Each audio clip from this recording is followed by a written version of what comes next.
తినే ముందు అరటాకుపై నీరు చల్లడం శతాబ్దాలుగా అనుసరిస్తున్న ఆచారం. దీనికి వివిధ కారణాలు చెప్పబడుతున్నాయి.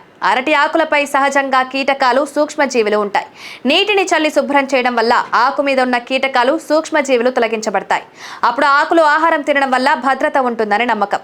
దానిపై ఉన్న దుమ్ము, ధూళిని తొలగించి ఆకుని శుభ్రంగా ఉంచడానికి కూడా ఇలా చేస్తారు. నీటిని చల్లడం వల్ల ఆకు గట్టిగా ఉంటుంది. ఇలా చేయడం వల్ల తినేటప్పుడు ఆకులు చిరిగిపోవడం వంటి సమస్యలు ఏర్పడవు. అరటాకుపై నీటిని చల్లడం చాలా పవిత్రమైన కార్యమని నమ్ముతారు.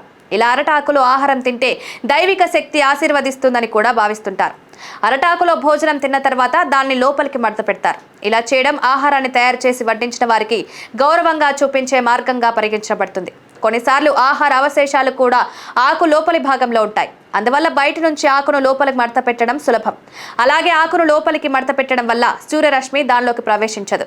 అందులోని ఆహారం దెబ్బతినకుండా నిరోధిస్తుంది. అరటాకుల్ని ఉపయోగించడం మన పూర్వీకుల నుంచి లభించిన బహుమతి. ఇది మన సంస్కృతిలో భాగం. నేటి ఆధునిక ప్రపంచంలో ప్లాస్టిక్, కాగితం వంటి వాటితో చేసిన వస్తువుల వాడకం ఎక్కువవుతోంది. అయితే అరటాకుల వల్ల సహజ వస్తువులను ఉపయోగించడం ద్వారా మనం పర్యావరణాన్ని కాపాడుకోవచ్చు.